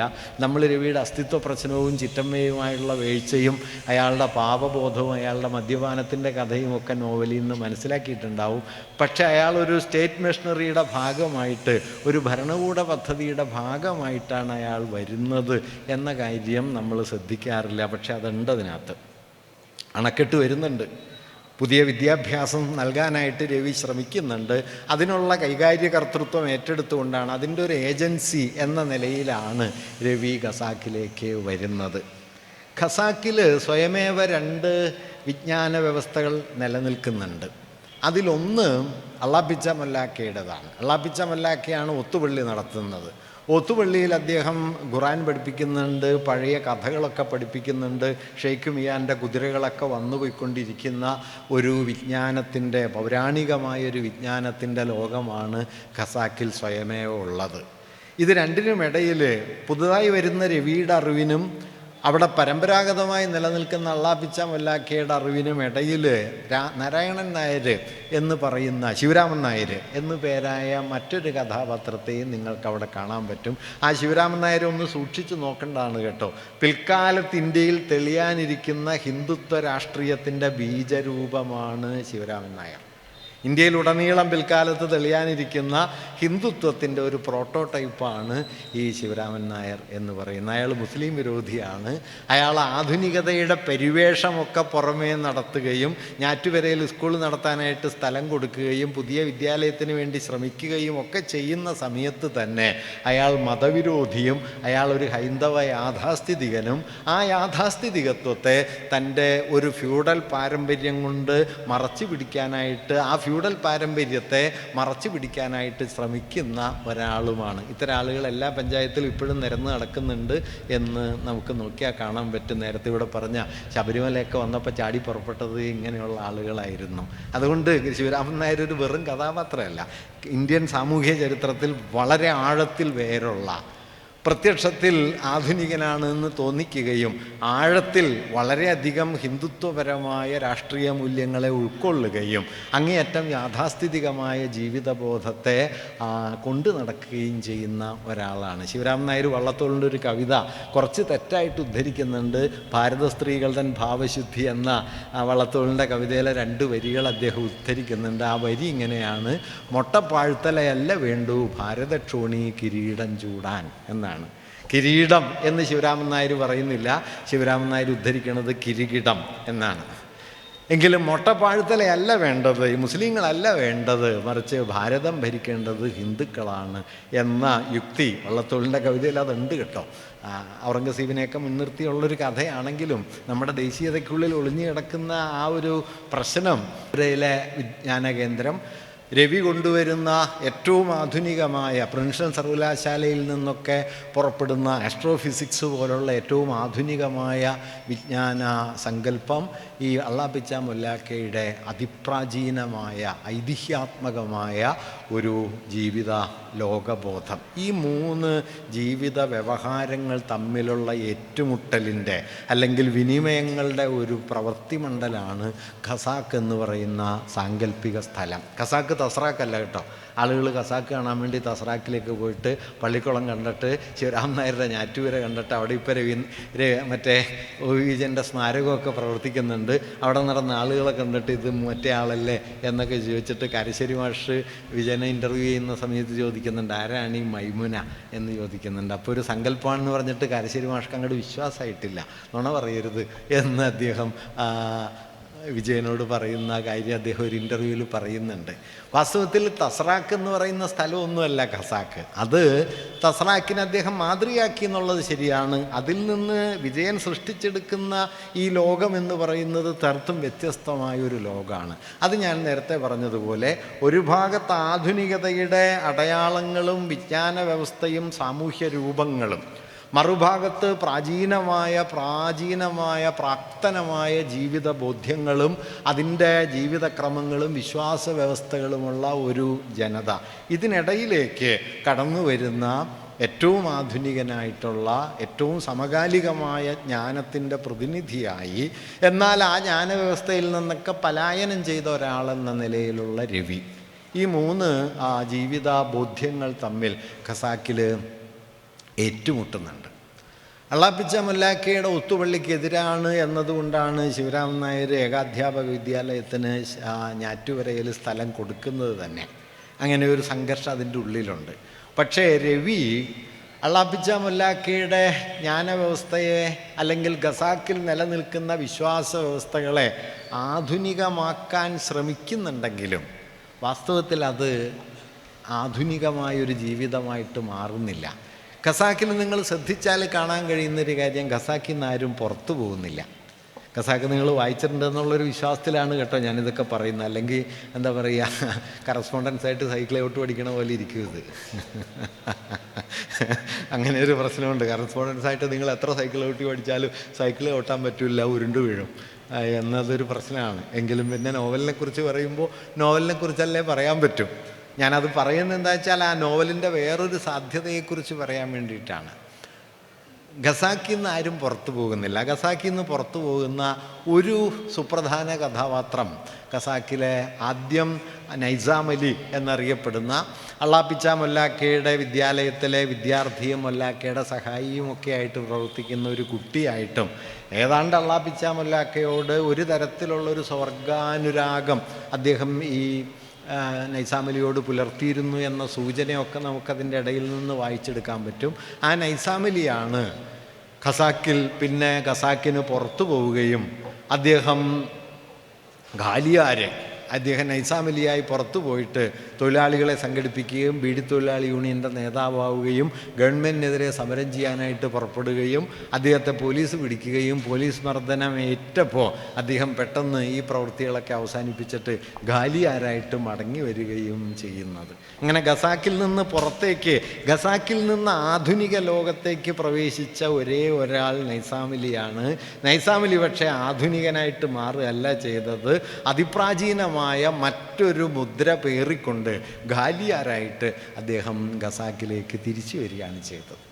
ഖസാക്കിനെ ആധുനികമാക്കാൻ ശ്രമിച്ച് ആധുനികതയുടെ പ്രതിനിധിയായി ഖസാക്കിലേക്ക് എത്തിച്ചേർന്ന രവി എന്താണ് അവിടെ ചെയ്യുന്നത്? രവി ഏകാധ്യാപക വിദ്യാലയം സ്ഥാപിക്കുന്നു. ആ ഏകാധ്യാപക വിദ്യാലയത്തിൻ്റെ ഒരു വിജ്ഞാന രീതിയിലേക്ക് നിങ്ങൾ സൂക്ഷിച്ചു നോക്കിയാൽ അദ്ദേഹം ആധുനികതയുടെ അറിവുകളെ ഈ ഖസാക്കിലെ കുട്ടികൾക്ക് പറഞ്ഞു കൊടുക്കുന്നത് ഒട്ടും ആധുനികമായ നിലയിലല്ല, ആധുനികതയുടെ യുക്തിക്ക് നിരക്കുന്ന നിലയിലുമല്ല. മറിച്ച് ഏതാണ്ട് പ്രാക്തനമായ പ്രാചീനമായൊരു വിശ്വാസ വ്യവസ്ഥയുടെ രൂപത്തിലാണ്. ഇപ്പോൾ ആര്യന്മാർ ഇന്ത്യയിലേക്ക് വന്നതിനെക്കുറിച്ച് അദ്ദേഹം ക്ലാസ് എടുക്കുന്നുണ്ട് കുഞ്ഞുങ്ങൾക്ക്. ആ ക്ലാസ് എടുക്കുന്ന സമയത്ത് രവി പറയുന്നത്, ആ ക്ലാസ്സിലൊരു കുട്ടിയാണ് ഈ അപ്പുക്കിളി. അപ്പുക്കിളി എന്ന് പറയുന്നൊരു കഥാപാത്രമുണ്ട്. അപ്പുക്കിളി എന്ന പേരിലുള്ള ആ കഥയാണ് ഒ വിജയൻ 1957 മാതൃഭൂമി ആഴ്ചപ്പതിപ്പിൽ ആദ്യമായിട്ട് പ്രസിദ്ധീകരിച്ചത്. ഖസാക്ക് നോവലായിട്ട് വന്നപ്പോൾ 69 കേട്ടോ. 12 കൊല്ലത്തെ പണിയുണ്ട് ആ നോവലിൻ്റെ പുറകിൽ. നമ്മളിപ്പോൾ ആഴ്ചക്കാഴ്ചക്ക് ആളുകൾ നോവൽ എഴുതി തീർക്കണമെന്ന് ഞാൻ പറഞ്ഞതാണ്. 12 കൊല്ലത്തെ പണിയുണ്ട് വാസ്തവത്തിൽ ആ നോവലിൻ്റെ പിന്നിൽ. അങ്ങനെ അപ്പുക്കിളിയുടെ പ്രത്യേകത എന്താണ്? അപ്പുക്കിളിയുമായി ബന്ധപ്പെട്ട ഒരു സംഭാഷണം ആ നോവലിൻ്റെ ഒരു സന്ദർഭത്തിൽ വരുന്നുണ്ട്. മാധവൻ നായർ എന്ന് പറയുന്ന ഒരു കഥാപാത്രം, അയാൾ ഖസാക്കിൽ നിന്ന് പുറത്തുപോയി വിദ്യാഭ്യാസമൊക്കെ നേടി സന്യാസത്തിൻ്റെ വഴിയിലൂടെയൊക്കെ സഞ്ചരിച്ച് ഖസാക്കിലേക്ക് തന്നെ മടങ്ങി വന്ന ഒരാളാണ് മാധവൻ നായർ. മാധവൻ നായരാണ് ഖസാക്കിൽ രവിക്കുള്ള ഒരേ ഒരു സുഹൃത്ത്. ആ സുഹൃത്തും രവിയും തമ്മിൽ സംസാരിച്ചിരിക്കുന്ന സമയത്ത് അപ്പുക്കിളി അവിടെ ഇരുന്ന് അക്ഷരം എഴുതുന്നുണ്ട്. അപ്പുക്കിളിക്ക് ആകെ എഴുതാൻ അറിയുന്ന ഒറ്റ അക്ഷരമാണ്, അത് ഢായാണ്. ഢായാണെന്നോ പൂജ്യമാണെന്നോ വട്ടമാണെന്നോ ഒക്കെ നിങ്ങൾക്ക് പറയാം. ഢായുടെ ഒരു പ്രത്യേക ഗുണം, അത് അക്ഷരമായിട്ടാണോ അതൊരക്കമായിട്ടാണോ അതോ ഒന്നുമില്ലായ്മയായിട്ടാണോ വരണത് എന്ന് പറയാൻ പറ്റില്ല. ഠ എന്ന് എഴുതി കഴിഞ്ഞാൽ നിങ്ങൾക്ക് അതിനെ പൂജ്യമായിട്ട് വായിക്കാം, നിങ്ങൾക്ക് ഠ എന്ന അക്ഷരമായിട്ട് വായിക്കാം, വെറുതെ ഒരു ശൂന്യവൃത്തമായിട്ടും വായിക്കാം. ഇത് മാത്രമേ അപ്പുക്കിളിക്ക് അറിഞ്ഞുള്ളൂ. അപ്പുക്കിളി ഇതിങ്ങനെ എഴുതിക്കൊണ്ടിരിക്കും. അങ്ങനെ എഴുതിക്കൊണ്ടിരിക്കണ കണ്ട് മാധവൻ നായർ രവിയോട് സാന്ദർഭികമായിട്ട് പറയുന്നൊരു വാക്യം ഇങ്ങനെയാണ്, ഒറ്റ അക്ഷരം പഠിച്ചാൽ മതി മാഷേ എന്ന് പറയും. അപ്പോൾ രവി പറയും ശരിയാണ് എന്ന് പറയും. അപ്പോൾ മാധവൻ നായർ പറയും കളിയല്ല ഞാൻ പറഞ്ഞത്. രവിയുടെ മറുപടി ഞാനും. ഇത് ഖസാക്കിലെ വിജ്ഞാന വ്യവസ്ഥയെക്കുറിച്ചുള്ള വളരെ പ്രധാനപ്പെട്ട ഒരു ഒബ്സർവേഷനാണ്. കാരണം നാം ആർജിക്കുന്ന ഈ അറിവുകളുടെയൊക്കെ നിരർത്ഥകതയെക്കുറിച്ചുള്ള ഒരു തരത്തിലുള്ള ഒരു ആന്തരിക ബോധ്യം, അതായത് ആധുനികമെന്ന് നാം വിളിക്കുന്ന വിജ്ഞാന വ്യവസ്ഥകൾ വാസ്തവത്തിൽ മാനുഷികതയെ മുമ്പോട്ട് കൊണ്ടുപോകുന്നതിൽ വിജയിക്കുന്നുണ്ടോ എന്ന വളരെ മൗലികമായൊരു ചോദ്യം ഖസാക്കിൻ്റെ ഉള്ളിലുണ്ട്. 2 സന്ദർഭങ്ങൾ പ്രധാനമാണ്. ഒന്ന്, ഞാൻ ഈ നേരത്തെ പറഞ്ഞ രവി ഏകാധ്യാപക വിദ്യാലയത്തിലെ വിദ്യാർത്ഥികളെ പഠിപ്പിക്കുന്നു. ഇന്ത്യയിലേക്ക് ആര്യന്മാർ വടക്കുകിഴക്കൻ പഞ്ചാബിലൂടെ വടക്ക് പടിഞ്ഞാറൻ പഞ്ചാബിലൂടെ ഇന്ത്യയിലേക്ക് ആര്യന്മാർ കടന്നു വന്നതിനെക്കുറിച്ച് പറയുന്ന സമയത്ത് രവി നൽകുന്ന ഒരു ഉപമ അപ്പുക്കിളിയുടെ തലയിൽ പേൻ വരുന്നത് പോലെയാണ് എന്നാണ്. പേൻ കരുന്നത് പോലെയാണ്. പതുക്കെ പതുക്കെ പതുക്കെ. ഡാർവിൻ്റെ പരിണാമ സിദ്ധാന്തം പഠിപ്പിക്കുന്നുണ്ട്. ഖസാക്കിലെ ഏറ്റവും മനോഹരമായ ഒരു സന്ദർഭം ആ പരിണാമ സിദ്ധാന്തം രവി കുട്ടികൾക്ക് പറഞ്ഞു കൊടുക്കുന്ന ഭാഗമാണ്. അത് ഏതാണ്ട് ഇങ്ങനെയാണ്. മുമ്പൊക്കെ എനിക്ക് കാണാതറിയായിരുന്നു, ഇപ്പോൾ വയസ്സായി പലതും മറന്നു തുടങ്ങി. എങ്കിലും ഞാൻ ഏകദേശം അത് പറയാം. ശ്രദ്ധിക്കേണ്ട കാര്യമാണ്. പണ്ട് പണ്ട് പണ്ട് ഓന്തുകൾക്കും ദിനോസറുകൾക്കും മുമ്പ് 2 ജീവബിന്ദുക്കൾ നടക്കാനിറങ്ങി. നടന്ന് അസ്തമയത്തിൽ പൂത്തു നിൽക്കുന്ന താഴ്വാരത്തിലെത്തി. ഇതിനും അപ്പുറം പോകണ്ടേ? ചെറിയ ബിന്ദു വലിയതിനോട് ചോദിച്ചു. ഞാൻ ഇവിടെ തന്നെ നിൽക്കട്ടെ? ഏടത്തി പറഞ്ഞു. അനിയത്തി നടന്നകന്നു. മൃതിയുടെ മുലപ്പാൽ കുടിച്ച് ചില്ലകൾ പടർന്ന് തിടം വച്ചു. കണ്ണിൽ സുറുമയും കാലിൽ തണ്ടയുമണിഞ്ഞൊരു പെൺകുട്ടി ചെതലിയുടെ താഴ്വാരത്തിൽ പൂവിറുക്കാനെത്തി. പൂത്തു നിന്ന ചെമ്പകത്തിൻ്റെ ചില്ലയൊടിച്ച് പൂ നുള്ളിയെടുത്തപ്പോൾ ചെമ്പകം പറഞ്ഞു, അനിയത്തി നീ എന്നെ മറന്നല്ലോ. 2 ജീവബിന്ദുക്കൾ പരിണാമത്തിൻ്റെ പടവുകൾ പിന്നിടുന്നു. പരിണാമത്തിൻ്റെ ഏതോ പടവിൽ വച്ച് അതൊന്ന് ചെമ്പകമായി മാറുന്നു, ഒന്ന് പിന്നെയും മുന്നോട്ട് പോകുന്നു. കാലപ്രയാണത്തിൻ്റെ ഇങ്ങേ തലക്കൽ വച്ച് ആ ജീവബിന്ദുക്കളിലൊന്ന് തിരിച്ചു വന്ന് പൂത്തു നിന്ന ചെമ്പകത്തിൻ്റെ ചില്ലയൊടിച്ച് പൂനുള്ളി എടുക്കുമ്പോൾ ചെമ്പകം പറയുന്നു, അനിയത്തി നീ എന്നെ മറന്നല്ലോ. നിങ്ങൾ ഓർത്ത് കാണാനേ വഴിയില്ല. ഈ ഒരു കാര്യം ഖസാക്ക് എഴുതുന്നതിനും വളരെ മുമ്പ് മലയാളത്തിലൊരു കവി തൻ്റെ കവിതയിൽ എഴുതിയിട്ടുണ്ട്. എടശ്ശേരി ഗോവിന്ദൻ നായർ, പള്ളിക്കൂടത്തിലേക്ക് എന്ന കവിത. ഒരച്ഛൻ മകനെയും കൊണ്ട് ആദ്യമായിട്ട് 1-ാം ക്ലാസ്സിൽ ചേർക്കാനായിട്ട് പുറപ്പെടുകയാണ്. അപ്പോൾ ഇങ്ങനെ സ്കൂളിലേക്ക് പോകാൻ തുടങ്ങുന്ന ദിവസം കുഞ്ഞ് ഒരുങ്ങിയിരിക്കുന്നു. ചേട്ടത്തി അനിയനെ ഒരുക്കിയിരിക്കുന്നു. അപ്പോൾ കുഞ്ഞിനെ കൈപിടിച്ചിറങ്ങുന്ന സമയത്ത് അച്ഛൻ മകനോട് പറയും, നിന്നെയും കാത്ത് പതിവ് പോലെ വന്നിരിപ്പുണ്ട് ഇളങ്കിളികൾ, ശ്രേഷ്ഠരവരോട് യാത്ര ചൊല്ലൂ, പേച്ചറിയുന്നവർ നിങ്ങൾ തമ്മിൽ. നിന്നെ കാത്ത് കിളി വന്ന് പുറത്തിരിക്കുന്നുണ്ട്, കിളിയോടുകൂടി യാത്ര പറഞ്ഞിട്ട് വരൂ, നിനക്ക് കിളിയുടെ വാക്കറിയാലോ. നിന്നെയും കാത്തു പതിവ് പോലെ വന്നിരിപ്പുണ്ട് ഇളങ്കിളികൾ. പ്രേഷ്ഠരവരോട് യാത്ര ചൊല്ലൂ, പേച്ചറിയുന്നവർ നിങ്ങൾ തമ്മിൽ. അടുത്ത വരി, നീ പോയി പഠിച്ചു വരുമ്പോഴേക്കും നിങ്ങൾ അന്യോന്യം മറന്നിരിക്കും. നീ പക്ഷേ സ്കൂളിൽ പോയി പഠനമൊക്കെ കഴിഞ്ഞ് വരുമ്പോൾ നീ മറന്നുപോകും. പിന്നീടാണ് പറയണത്, പോയി നാം ഇത്തിരി വ്യാകരണം വായിലാക്കിയിട്ട് വരുന്നു മന്ദം, നാവിൽ നിന്ന് അപ്പാടെ പോയി കഴിഞ്ഞു നാനാ ജഗന്മനോരമ്യ ഭാഷ. നീ പോയി പലതും പഠിച്ചു വരും, പക്ഷെ അപ്പോഴേക്കും ഈ പ്രകൃതിയുടെ ഭാഷ നിനക്ക് നഷ്ടമായിട്ടുണ്ടാവും. കുറച്ചുകൂടി മുമ്പോട്ട് പോകുമ്പോൾ അച്ഛൻ ഒന്നുകൂടി പറയുന്നുണ്ട്, 50 കൊല്ലം മുമ്പ് ആര് തമ്മിൽ കമ്പം പിടിക്കും കളിമ്പമാർന്നു, പുസ്തകജ്ഞാനം അവരെ മർത്യപുത്രനും തിര്യക്കുമാക്കി മാറ്റി. 50 കൊല്ലം മുമ്പ് ഞാനും ഇതുപോലെ ഈ കിളിയോടൊപ്പം കളിച്ചതാണ്. പക്ഷേ പഠിച്ച് പഠിച്ച് ഞാൻ മനുഷ്യനായി, കിളി ജന്തുവായി, മർത്യപുത്രനും തിര്യക്കുമാക്കി മാറ്റി. ആദിമമായ ജീവബന്ധുക്കളുടെ ഒരുമിച്ചുള്ള നടത്തത്തിൽ നിന്ന് ഒന്ന് ഒരു ചെമ്പകമായി, മറ്റൊന്ന് ഒരു മനുഷ്യപുത്രിയായി. കുറേ കാലം കഴിഞ്ഞ് ആ മനുഷ്യപുത്രിയോട് ചെമ്പകം പറയുന്നു, അനിയത്തി നീ എന്നെ മറന്നല്ലോ, നീ പോയി പഠിച്ചു വരുമ്പോഴേക്കും നിങ്ങൾ അന്യോന്യം മറന്നിരിക്കും. അതുകൊണ്ട് ഈ പരിണാമത്തിൻ്റെ കഥ എന്ന് പറയുന്നത് വാസ്തവത്തിൽ ഡാർവിൻ മുമ്പോട്ട് വച്ച ജീവിപരിണാമത്തിൻ്റെ കഥ മാത്രമല്ല, ആ ജീവിപരിണാമത്തെ പ്രതീകരൂപത്തിൽ അവതരിപ്പിക്കുകയല്ല. നമ്മൾ ആർജിച്ച ആധുനിക വിജ്ഞാനം അടിസ്ഥാനപരമായി എങ്ങനെയാണ് നമ്മയൊക്കെ തന്നെ പ്രകൃതിയിൽ നിന്ന് എടുത്തു മാറ്റി, ഇതര ബന്ധങ്ങളിൽ നിന്ന് എടുത്തു മാറ്റി ഒറ്റയൊറ്റയായ മനുഷ്യരെന്ന തെറ്റിദ്ധാരണയിലേക്ക് കൊണ്ടുവന്ന് തമ്മിൽ തമ്മിൽ പോരടിച്ച് നിൽക്കുന്ന വ്യത്യസ്തങ്ങളായ മാനുഷികതകൾ എന്ന ബൂർഷ്വാ ആധുനികതയുടെ പ്രധാനപ്പെട്ട ഒരു സങ്കല്പത്തിലേക്ക് എത്തിപ്പോയത് എന്നതിനെക്കുറിച്ചുള്ള വിമർശനം കൂടി വാസ്തവത്തിൽ ഈ കഥാകഥനത്തിലുണ്ട്. അനിയത്തി നീ എന്നെ മറന്നല്ലോ എന്നത് ആദിമമായൊരു സാഹോദര്യത്തിൻ്റെ കഥ, ആദിമമായൊരു പങ്കുവയ്ക്കലിൻ്റെ കഥ. ആ കഥ ശിഥിലമാവുകയും തകർന്നടിയുകയും അവിടേക്ക് വ്യക്തിബോധത്തിൻ്റെ, മാത്സര്യത്തിൻ്റെ, പാരസ്പര്യ നഷ്ടത്തിൻ്റെ, വിദ്വേഷത്തിൻ്റെ, വിഭജനത്തിൻ്റെ യുക്തികൾ വന്ന്, എടശ്ശേരിയുടെ ഭാഷയിൽ പറഞ്ഞാൽ, നീ പോയി പഠിച്ചു വരുമ്പോഴേക്കും നിങ്ങൾ അന്യോന്യം മറന്നിരിക്കും. അങ്ങനെ ആധുനിക ജ്ഞാനമെന്ന് പറയുന്ന രവി പ്രിൻസ്റ്റണിൽ നിന്ന് നേടിയ ആസ്ട്രോഫിസിക്സ് വിജ്ഞാനവും ശിവരാമൻ നായരുടെ ഞാറ്റുപുരയിൽ തെളിയാനിരിക്കുന്ന ആധുനിക രാഷ്ട്രത്തിൻ്റെ വിജ്ഞാനവുമൊക്കെ ഏതാണ്ട് ശിഥിലമായി തീരുന്ന ഒരു ജീവിതസ്ഥാനമായിട്ട് ഖസാക്ക് മാറിത്തീരുന്നുണ്ട് എന്ന് പറയാം. ഇതുപോലെ ആധുനികതയുടെ മറ്റൊരു പ്രധാനപ്പെട്ട ഒരാധാര ഘടകമാണ് മനുഷ്യൻ എന്ന സങ്കല്പം. മനുഷ്യനായിരുന്നു ആധുനികതയുടെ പ്രമാണവാക്യം. മനുഷ്യനെ മുൻനിർത്തിയാണ് ആധുനികത സ്വയം സംസാരിച്ചതും സ്വയം സാധൂകരിച്ചതും. മനുഷ്യനാണ് മാനദണ്ഡം എന്നത് പറഞ്ഞുകൊണ്ടേയിരുന്നു. മാൻ ഈസ് ദ മെഷർ എന്ന പ്രൊട്ടഗോറസിൻ്റെ പഴയ മുദ്രാവാക്യത്തിന് പൂർണ്ണവ്യാപ്തി കൈവന്നത് 19-ാം നൂറ്റാണ്ടിലെ ആധുനികതയിലാണ്. ഹ്യൂമനിസ്റ്റ് മാനവദർശനമായിട്ട് അത് മാറിയത്.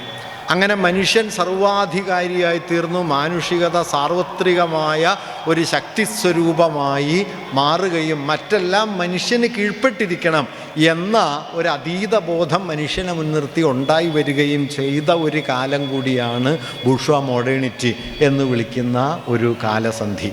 ആ മനുഷ്യൻ എന്ന സങ്കല്പത്തിൻ്റെ ശൈഥില്യം നിങ്ങൾക്ക് ഖസാക്കിൽ കാണാം. ആ മനുഷ്യൻ്റെ ഒരൊറ്റ പ്രതീകമേ ഖസാക്കിൽ പൂർണ്ണാർത്ഥത്തിലുള്ള, അത് രവിയാണ്.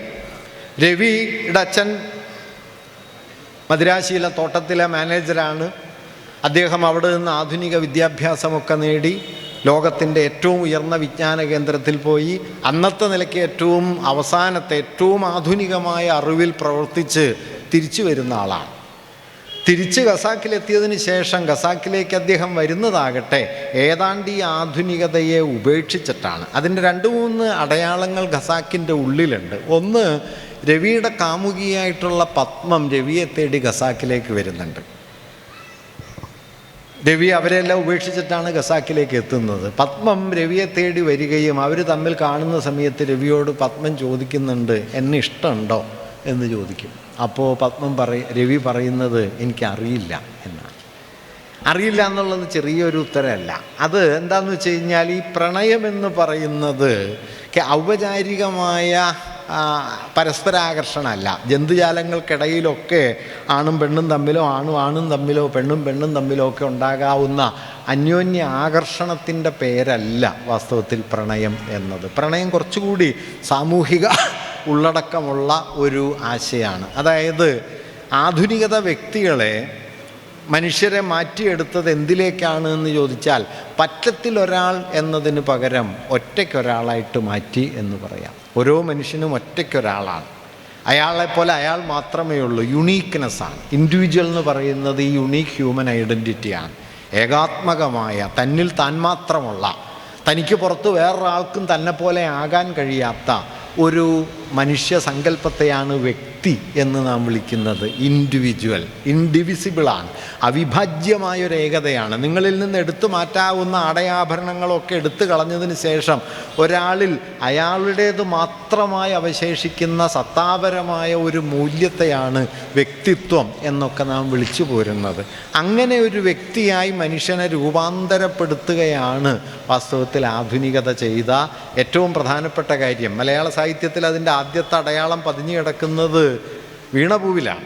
വീണപൂവിൽ ഗംഭീരമായൊരു സന്ദർഭമുണ്ട്. പൂവിന് ഭംഗിയുണ്ട് എന്ന് കുമാരനാശാൻ പറയുന്നത് പൂവ് സുന്ദരാണെന്നൊന്നുമല്ല. ആശാൻ എഴുതുന്ന വരി, ജാതാനുരാഗം ഒരുവൻ്റെ മിഴിക്ക് വേദ്യം ഏതോ വിശേഷ സുഭഗത്വവുമാർന്നിരിക്കാം എന്നാണ്. അനുരാഗിയായ ഒരാളുടെ കണ്ണുകളിൽ മാത്രം തെളിയുന്ന വിശേഷ ഭംഗി ആ പൂവിന് കൈവന്നിരുന്നു എന്നാണ്. അതിൻ്റെ അർത്ഥം എന്താണെന്ന് വെച്ചാൽ, എല്ലാവരും നോക്കിയാൽ നിങ്ങൾ ആ ഭംഗി കാണില്ല, ഞാൻ നോക്കിയാൽ കാണും. ജാതാനുരാഗം ഒരുവൻ്റെ മിഴി, അനുരാഗിയായ ഒരുവൻ്റെ കണ്ണിൽ മാത്രമേ തെളിയൂ, അതല്ലാതെ അതൊരു പൊതുക്കാഴ്ചയല്ല. ലളിതമായിട്ട് പറഞ്ഞാൽ സൗന്ദര്യം ഒരു വസ്തുഗുണമല്ലാതാവുകയും സൗന്ദര്യം ഒരു ആത്മബോധമായി തീരുകയും ചെയ്യുന്നു. അവിടെ നിന്നാണ് ആശാൻ എഴുതുന്നത്, ജാതാനുരാഗം ഒരുവൻ്റെ മിഴി. എല്ലാവരും നോക്കിയാൽ കാണില്ല, ഞാൻ നോക്കിയാൽ കാണും. കാരണം എൻ്റെ ആത്മഭാവത്തിനകത്താണ് നിൻ്റെ സൗന്ദര്യം. ആ സൗന്ദര്യത്തെ അറിയുന്ന വ്യക്തിയായ ഞാൻ മാത്രമായ ഒരാളുണ്ട്. അങ്ങനെ ഒറ്റയ്ക്കൊരാളായി തീർന്ന ഞാനും ഒറ്റയ്ക്കൊരാളായി തീർന്ന നീയും നമുക്കിടയിലുള്ള അനന്യമായ ഒരു ആഭിമുഖ്യം എന്ന നിലയിൽ പ്രണയവും. ഇങ്ങനെ ആധുനികത മനുഷ്യബന്ധത്തിൽ കൊണ്ടുവന്നൊരു പുതിയ അനുഭവഘടനയാണ് വാസ്തവത്തിൽ പ്രണയം എന്ന് പറയുന്നത്. അത് ശാരീരികമോ അല്ലെങ്കിൽ മറ്റു തരത്തിലുള്ളതോ ആയ പരസ്പര ആകർഷണത്തിനപ്പുറമാണ്. ആധുനിക വ്യക്തിബോധം പ്രണയത്തിൻ്റെ പിന്നിലെ അടിസ്ഥാന ഘടകമാണെന്ന് പറയാം. ഈ വ്യക്തിബോധത്തിലാണ് ഞാൻ ഒരാളെ സ്നേഹിക്കുന്നു, അയാൾ എന്നെ സ്നേഹിക്കുന്നു, നമുക്കിടയിൽ അനന്യമായൊരു ബന്ധം ഉടലെടുക്കുന്നു. അത് വേറെ എവിടെയുമില്ല. അതുകൊണ്ടാണ് അനുരാഗം ആവർത്തിക്കാൻ പറ്റില്ല എന്ന് നമ്മൾ കരുതുന്നത്. രണ്ടുപേരെ പ്രേമിക്കാം, പക്ഷെ അത് രണ്ട് പ്രേമമായിരിക്കും, ഒരു പ്രേമമല്ല. അത് രണ്ട് പ്രേമമായിരിക്കും എന്നുള്ളതിൻ്റെ കാരണം എന്താണെന്ന് വെച്ച് കഴിഞ്ഞാൽ ഈ വ്യക്തിപരമായ അനന്യതയുണ്ട് എന്നതുകൊണ്ടാണ്. നിങ്ങൾക്ക് റിപ്പീറ്റ് ചെയ്യാൻ പറ്റില്ല. ഇങ്ങനെ വളരെ ആധുനികമായ വ്യക്തിബോധത്തിൽ നിന്ന് ഉടലെടുക്കുന്ന പരസ്പര ആഭിമുഖ്യത്തെയാണ് പ്രണയം. അതുകൊണ്ടാണ് വിജയൻ മാഷ് കേരളത്തിൽ പ്രണയം കണ്ടുപിടിച്ചത് കുമാരനാശാനാണ് എന്ന് പറയുന്നത്. കുമാരനാശാനാണ് ആദ്യമായിട്ട് പ്രണയപരവശേ എന്ന് മലയാളത്തിൽ എഴുതുന്നത്. ലീലാകാവ്യം തുടങ്ങുന്നത് അങ്ങനെയാണ്, പ്രണയപരവശേ ശുഭം നിനക്കുണരുക ഉണ്ടൊരു ദിക്കിൽ നിൻ പ്രിയൻ എന്ന് പറഞ്ഞു തുടങ്ങുന്നത്. അങ്ങനെ പ്രണയം എന്നൊരു ആധുനികമായ മൂല്യത്തിൻ്റെ പിന്നിൽ ഒരു സ്വകാര്യ വ്യക്തി എന്ന സങ്കല്പമുണ്ട്. അയാൾ മാത്രമായ ഒരു വ്യക്തി എന്ന സങ്കല്പമുണ്ട്. ഈ വ്യക്തിയെയാണ് പത്മം പ്രണയിച്ചത്. ഈ പത്മത്തെയാണ് രവി പ്രണയിച്ചത്. ആ ഓർമ്മയിലാണ് പത്മം തിരിച്ചു വരുന്നത്. പത്മം തിരിച്ചു വന്ന് രവിയോട് ചോദിക്കുന്നു, എന്നെ സ്നേഹമുണ്ടോ എന്ന് ചോദിക്കുന്നു. രവി പറയുന്നു, എനിക്കറിയില്ല എന്ന് പറയുന്നു. അറിയില്ല എന്ന് പറയാൻ കാരണം ഈ ഏകാത്മകമായ ആദിമധ്യാന്ത പൊരുത്തമുള്ള ഉദ്ഗ്രഥിതമായൊരു വ്യക്തിത്വം രവിക്ക് അപ്പോഴേക്കും നഷ്ടപ്പെട്ടിരിക്കുന്നു. ആധുനിക വ്യക്തിയുടെ ശൈഥില്യം നമുക്കവിടെ കാണാനായിട്ട് കഴിയും. അത് മറ്റൊരു നിലയിൽ കൂടി ഒരു സ്ഥലത്ത് രവി പറയുന്നുണ്ട് കയ്യൊപ്പിൻ്റെ ഉപയോഗം കുറഞ്ഞു വരുന്നു എന്ന് പറയുന്നുണ്ട്. കയ്യൊപ്പ് എന്നുള്ളത് നിങ്ങൾ ശ്രദ്ധിക്കേണ്ട ഒരു കാര്യമാണ്. ഇപ്പോൾ ആധാരത്തിലൊക്കെ നമ്മൾ തമ്പിംപ്രഷൻ വയ്ക്കുമല്ലോ പഴയ ആളുകൾ. തമ്പിംപ്രഷനും കയ്യൊപ്പും തമ്മിലുള്ള വ്യത്യാസം എന്താണെന്ന് വെച്ചാൽ, തമ്പിംപ്രഷൻ എന്നത് നിങ്ങളുടെ കൈ മുദ്ര പതിക്കുന്ന സമയത്ത് അതൊരു ശരീരമുദ്രയാണ്. കയ്യൊപ്പ് എന്ന് പറയുന്നത് നിങ്ങളുടെ സെൽഫിനെ നിങ്ങളായി തന്നെ രേഖപ്പെടുത്തുന്നതാണ് കയ്യൊപ്പ്. അതായത് കയ്യൊപ്പിൽ നിങ്ങളുണ്ട്, നിങ്ങളുടെ ആത്മബോധമുണ്ട്. തമ്പി ബ്രഷനിൽ നിങ്ങളുടെ ശരീരമുദ്രയുണ്ട്, ആത്മബോധമില്ല. അതുകൊണ്ട് ആധുനികമായ വ്യക്തിമുദ്ര എന്ന് പറയുന്നത് കയ്യൊപ്പാണ്. തമ്പി ബ്രഷൻ എന്ന് പറയുന്നത് പഴയ.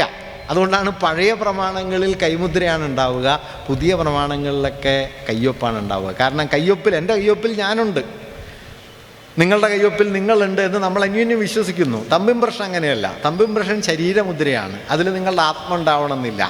രവി പറയുന്ന ഒരു വാക്യം, കയ്യൊപ്പിൻ്റെ ഉപയോഗം കുറഞ്ഞു വരുന്നു, കയ്യൊപ്പ് പോയി പോകുന്നു.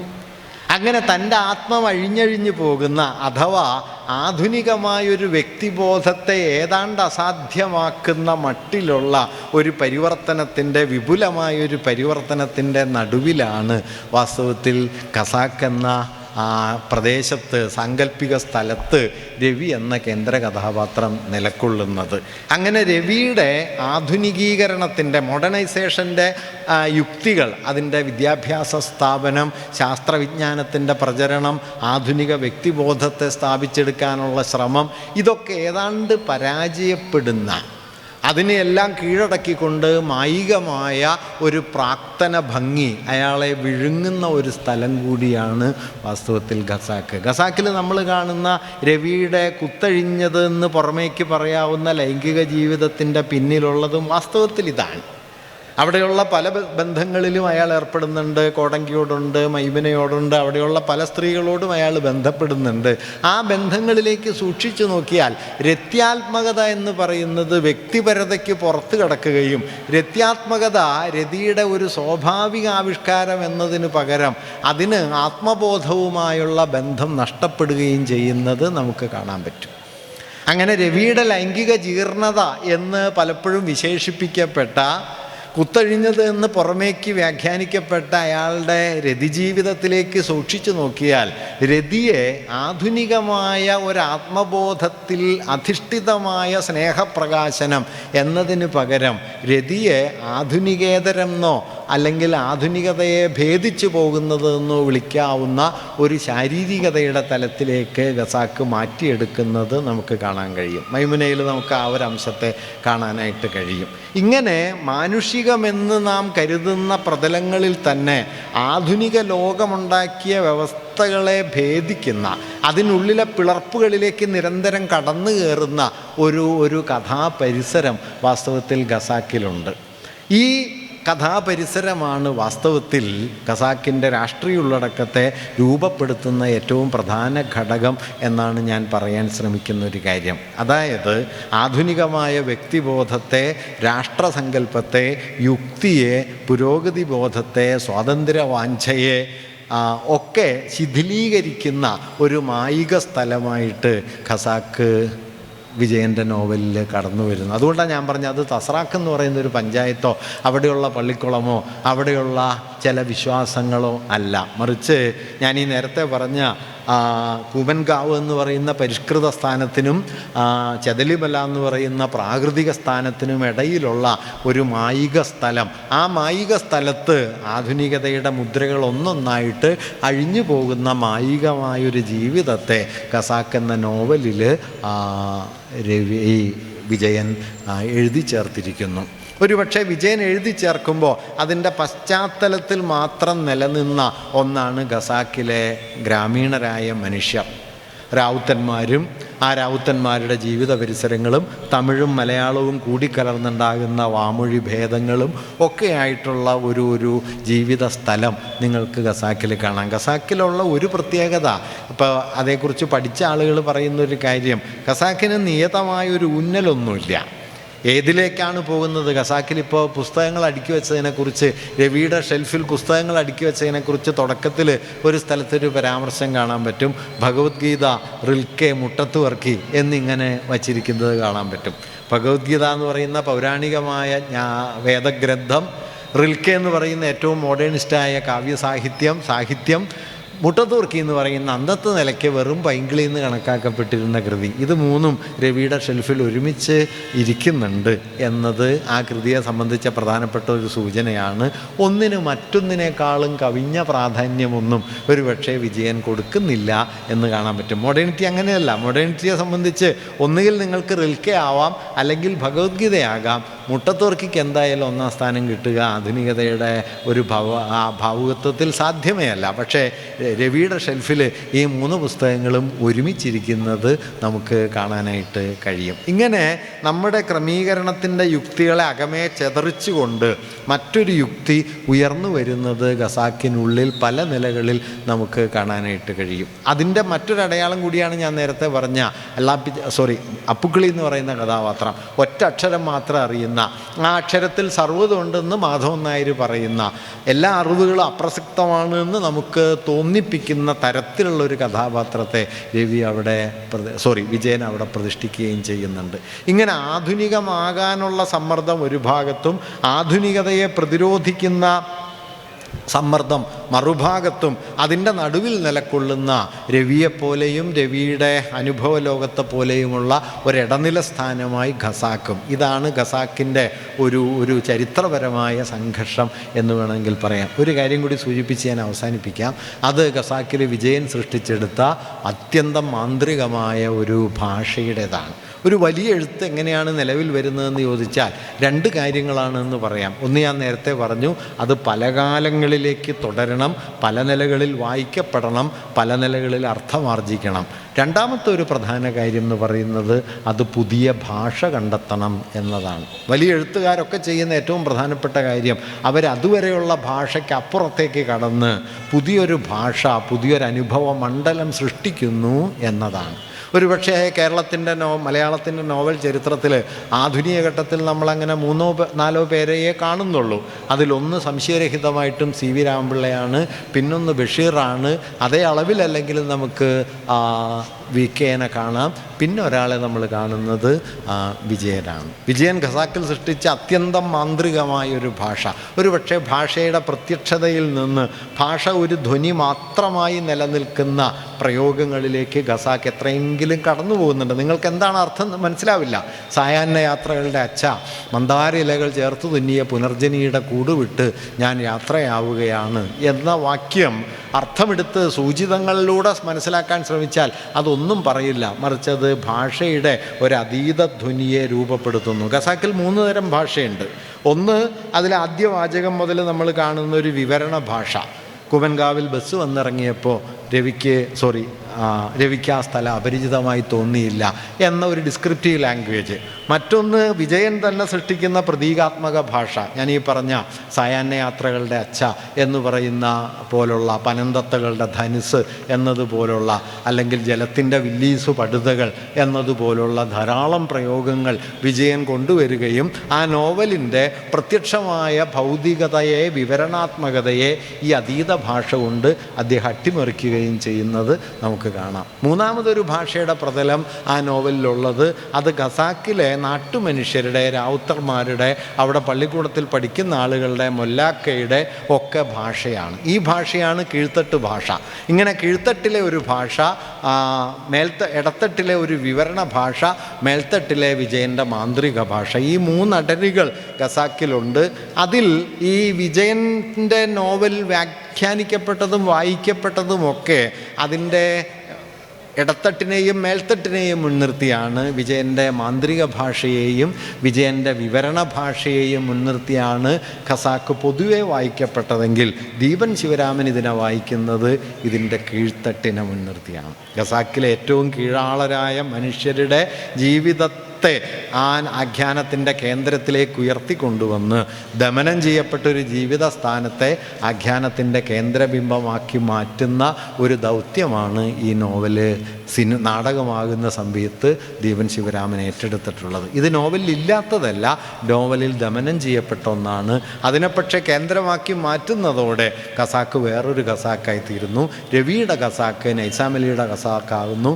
രവിയുടെ ഖസാക്ക് മൊല്ലാക്കയുടെയോ മുങ്ങാങ്കോഴിയുടെയോ ചുക്കുർ റാവുത്തറുടെയോ മൈമുനയുടെയോ കുഞ്ഞാമിനയുടെയോ ഒക്കെ ഖസാക്കായി തീരുകയും ഖസാക്ക് ഒരു കീഴാള പാഠമായി മാറിത്തീരുകയും ചെയ്യുന്നു. അങ്ങനെ ഒരു പാഠത്തിൽ നിന്ന് മറ്റ് പാഠങ്ങളെ ഉൽപ്പാദിപ്പിക്കുകയും പാഠത്തിനകത്തുള്ള ഭാഷാസ്വരൂപങ്ങൾ തമ്മിലുള്ള സംഘർഷത്തെ ആ അനുഭവ മണ്ഡലത്തിനകത്ത് തന്നെയുള്ള സംഘർഷമാക്കി മാറ്റുകയും ചെയ്തുകൊണ്ടാണ് വാസ്തവത്തിൽ ഖസാക്ക് നിലനിൽക്കുന്നത്. ഇങ്ങനെ ഭാഷാപരമായ തലത്തിലും രൂപസംവിധാന സംവിധാനത്തിൻ്റെ തലത്തിലും ചരിത്രപരമായൊരു ആശയവ്യവസ്ഥ എന്ന നിലയിലും ഖസാക്ക് നമ്മുടെ ഇന്ത്യാ ചരിത്രത്തിലെ നിർണായകമായൊരു സന്ദർഭത്തെ ഉൾക്കൊള്ളുന്നുണ്ട് എന്ന കാര്യമാണ് നാം അതിനെ വായിക്കാൻ ശ്രമിക്കുമ്പോൾ മനസ്സിൽ വെക്കേണ്ടത്. അല്ലാതെ ഖസാക്ക് വായിച്ച് ഖസാക്കിൽ പ്രത്യക്ഷമായി നമുക്ക് ലഭിക്കുന്ന സൂചനകൾ തന്നെയാണ് അതിൽ പറയുന്ന ഖസാക്ക് എന്ന ഗ്രാമം, മൈമുന അല്ലെങ്കിൽ കുഞ്ഞാമിന, രവിയുടെ സഞ്ചാരങ്ങൾ, ഇതിൻ്റെയൊക്കെ കഥയാണ് ഖസാക്കിൻ്റെ കഥ എന്ന് തെറ്റിദ്ധരിച്ചാൽ, അഥവാ ഈ നോവലിൻ്റെ അടിപ്പടവിലുള്ള ചരിത്രപരവും സാമൂഹികവുമായ ഉള്ളടക്കത്തെ മനസ്സിലാക്കാൻ പറ്റാതെ പോയാൽ ആ നോവല് രവിയുടെ ലൈംഗിക ജീർണതയുടെയോ അസ്തിത്വാന്വേഷണത്തിൻ്റെയോ ചിറ്റമ്മയുമായുള്ള രതിവേഴ്ചയുടെയോ പാപബോധത്തിൻ്റെയോ ഒക്കെ കഥയായിട്ട് മാറും. മറിച്ച് തിരിച്ചു വായിച്ചാൽ കീഴ്ത്തട്ടിൽ നിന്ന്, ഭൂഗർഭത്തിൽ നിന്ന് പുതിയ പ്രഭവങ്ങൾ എന്നതുപോലെ ഈ നോവലിൻ്റെ ആഴമേറിയ ഉള്ളടരിൽ നിന്ന് ഒരു കീഴ്ത്തട്ട് ജനത ഉയർന്നു വരുന്നത് നമുക്ക് കാണാൻ കഴിയും. വാസ്തവത്തിൽ ആ കീഴ്ത്തട്ട് ജനതയെ തമസ്കരിച്ചിട്ടാണ് നമ്മുടെ സവർണമായ മധ്യവർഗപരമായ ആധുനികമായ ഭാവുകത്വം നിലനിന്നിരുന്നത്. ആ ഭാവുകത്വത്തിൻ്റെ പിന്നാമ്പുറത്ത് മറച്ചു വയ്ക്കപ്പെട്ട ഒരു കീഴ്ത്തട്ട് ജീവിതത്തെയാണ് ഈ നോവലിൽ നിന്ന് ഒരുപക്ഷെ ഈ നാടകം പുറത്തെത്തിക്കാൻ ശ്രമിക്കുന്നത്.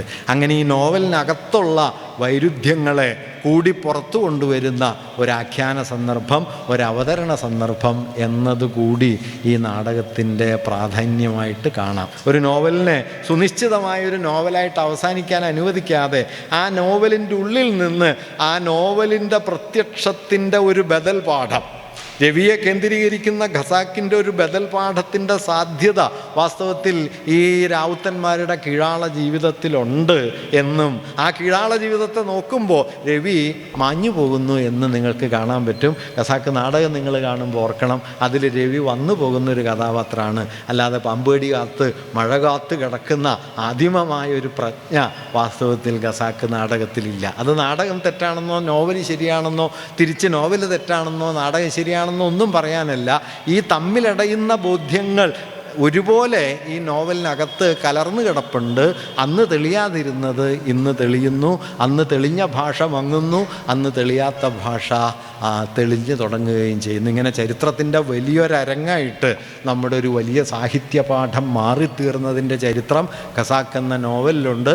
ആ പരിവർത്തന പ്രക്രിയയുടെ ഇങ്ങേ തലയ്ക്കൽ അതിനെ പുതിയൊരു അവതരണ പാഠമാക്കി മാറ്റുന്നതിൻ്റെ അതിഗംഭീരമായ ഒരാവിഷ്കാരമാണ്, ഒരു സന്ദർഭമാണ് ദീപൻ ശിവരാമൻ്റെ നാടകം. നിങ്ങളെല്ലാം നാടകം ശ്രദ്ധാപൂർവം കാണുകയും ഒരുപക്ഷെ ഞാൻ തുടക്കത്തിൽ പറഞ്ഞതുപോലെ ഒരു നാടക അവതരണം എന്നതിനെ ഒരു നാടക അവതരണത്തിനപ്പുറം ഒരു സമൂഹത്തിൻ്റെ, ഒരു പ്രദേശത്തെ ജനതയുടെ സാംസ്കാരിക ജീവിതത്തിൻ്റെ ആകമാനമുള്ളൊരാഘോഷമാക്കി മാറ്റുന്ന, ഖസാക്കിനെക്കുറിച്ച് കേൾക്കാൻ 500 ആളുകൾ ഒത്തുകൂടുന്ന അത്ഭുതകരമായൊരു സന്ദർഭത്തിന് വഴിവെക്കുന്ന നിങ്ങളുടെ ഈ പ്രവർത്തനങ്ങൾക്ക് എല്ലാവിധ സ്നേഹാശംസകളും നേരുന്നു. നിങ്ങൾക്ക് എൻ്റെ നമസ്കാരം.